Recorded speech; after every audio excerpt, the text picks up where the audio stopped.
axles, mounts, AP2 diff, broken AP1 diff, old mounts, new old axle, car.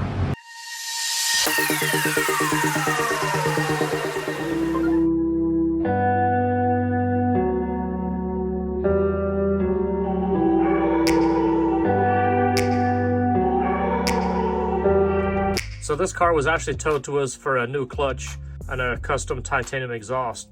We'll talk about a Supercharger kit in a minute. The main reason this clutch failed is somebody either didn't use the right grease or didn't put enough grease on it. Well, that shaft there, not only is the slide very dry where the bearing runs, the splines was really caked up with junk, and it stops the disc being able to slide freely. So this is something that we recommend, and we do with all of our clutch packages. I try and show this, all the little details, because it makes a big difference. If you want to clean this spline, you want all the junk out of there, then that disc will slide on that correctly. And then of course, you want to replace the slide. We changed the tensioner to a new OEM tensioner. It's always been our favorite. And then diff fluid, which again, we noticed didn't have enough fluid in it. It's probably about a third of what it should have. Transmission fluid. Also noticed a bunch of things like this. Fuel line split. The throttle body was welded up, and we fixed it so we could put the map sensor back on there. So the exhaust were made out of titanium. So one of the things you got to do is to back purge your system, which is basically you're filling the inside of the pipe with argon as well as welding the outside. So we use Tycon material. This is an inline round muffler resonator, and then it goes into a merge dual 2.5s in the back. So we've got nice flow back there, and then we're running those into two Tycon large oval mufflers. So the exhaust tips, we made those to kind of suit the back end and also keep the sound down. Well, we removed the chill tank in the back, which was actually a nice piece, but unfortunately it left two big gaping holes in the trunk, which we did fix before it left, but it's kind of a shame to drill the car. We were supposed to be doing a clutch and the titanium exhaust, the upgraded brakes, the suspension and such. And then he told us it's been supercharged for a while and it's had a lot of issues. It's been basically shed in belts, and he hasn't really had the ability to fix it. And the company, I don't think, really produced this. I think it's more of a prototype kit. Well, looking at this, we've been supercharging cars for close to 30 years. And there is a lot of science in the belt system. This is something that I've personally had chance to do some design work on some of the early Jackson Racing Supercharger kits. We actually designed our own 5-rib system for that early kit. And I know how crucial the whole belt system is. There's so many factors to it. Well, looking at this, we kind of advised him might just be a good idea to kind of part ways with this. I don't think it's something that is really an easy fix. The manifold was cracked.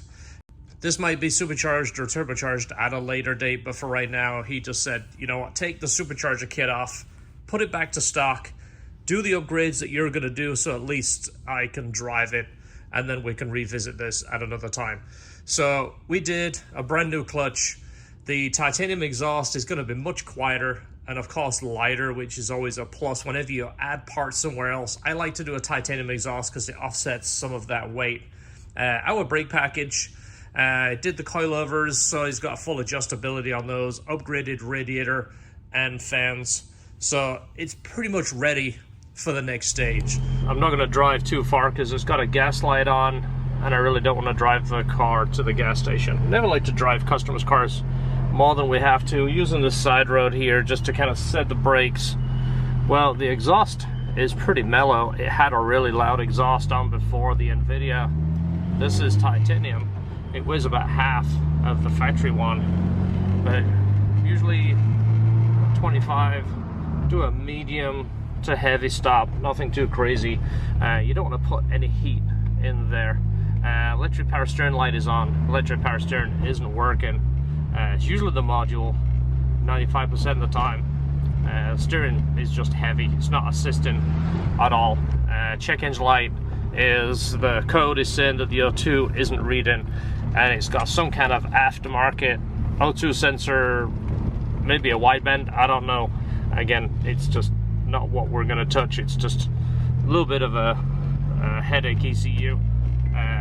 So it feels like it stutters a little bit. I'm not going to run it hard. It could all be fixed with tuning. So another 30 mile an hour to a medium to heavy stop. The trick is just to set the brake pads without putting a ton of heat in there. You don't want to glaze them.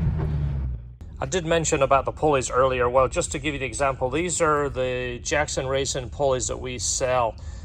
We designed these. These are made by GripTech. These are probably one of the best pulleys there is. Now, this is just a direct replacement. It's to overboost the Supercharger. Of course, it's got GripTech's unique coating on there, which prevents the belt slipping.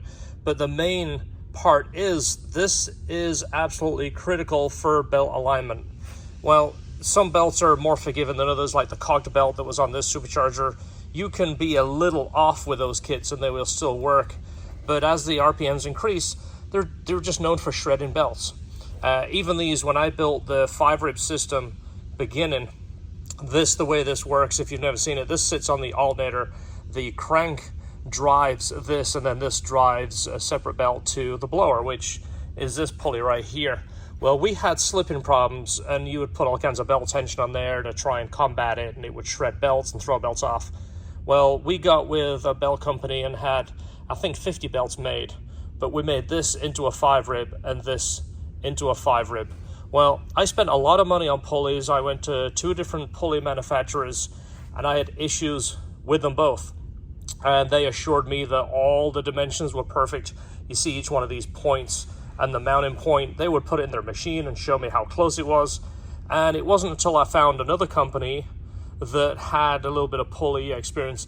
They put the pulley up on this thing that was called like a shadow box. It was kind of like a projector. And they put this pulley on and would spin it at different RPMs, and it would project basically on an exaggerated amount.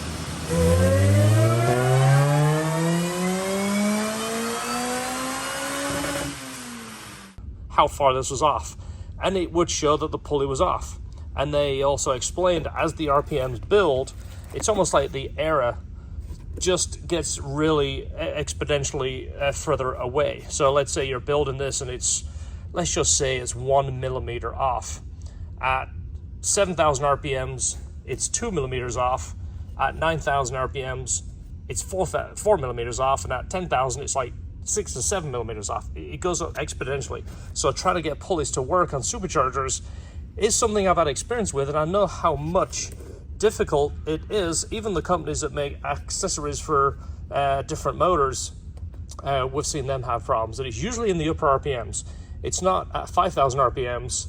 It's when you start getting 6, 7, 8,000 RPMs, and the S2000 is where obviously that is designed to run, is 7, 8, 9,000 RPMs. So not knocking the guy's kit, they did a good job, but there's a lot more to it than putting a Supercharger on and running water through it. So it's a good looking car, and I really think it's ready for the next step now. The clutch is good, the suspension is good, the height is perfect. Still needs another couple of little things. There's some panels missing around the front there under the bumper, but now it's set up ready for either a nice Supercharger kit or a turbo kit. The exhaust is much quieter, sounds better, suits the car. It doesn't have the big ginormous tips. Of course, quite a bit of weight savings from that.